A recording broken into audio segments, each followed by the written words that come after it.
ألف لام را كتاب أحكمت آياته ثم فصلت من لدن حكيم خبير ألا تعبدوا إلا الله إنني لكم منه نذير وبشير وأن استغفروا ربكم ثم توبوا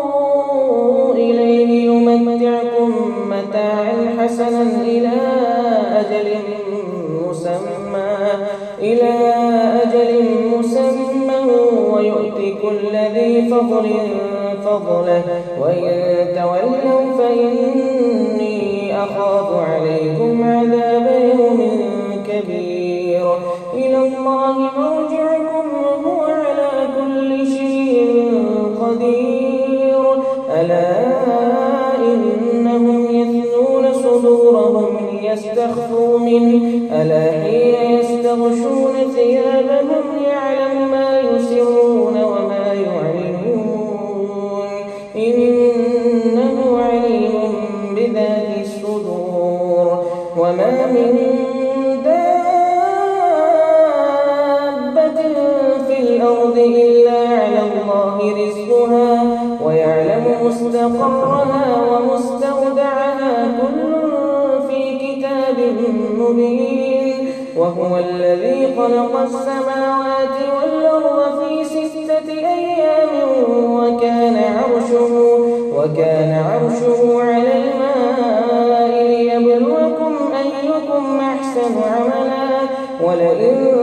قلت إنكم مبعوثون من بعد الموت ليقولن الذين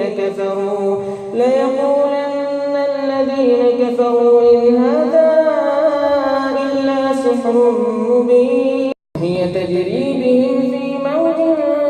كالجبال ونادى نوح ابنه وكان في معزل يا بني اركب معنا ولا تكن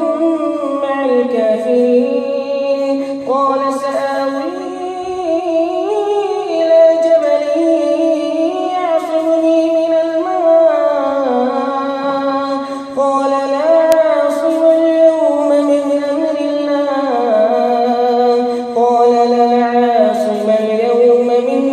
الله إلا من رحم وحال بينهما الموج فكان من المغرقين وقيل يا أرض ابلعي ماءك ويا سماء أقلعي وغيض الماء وقضي الأمر واستوت على الجود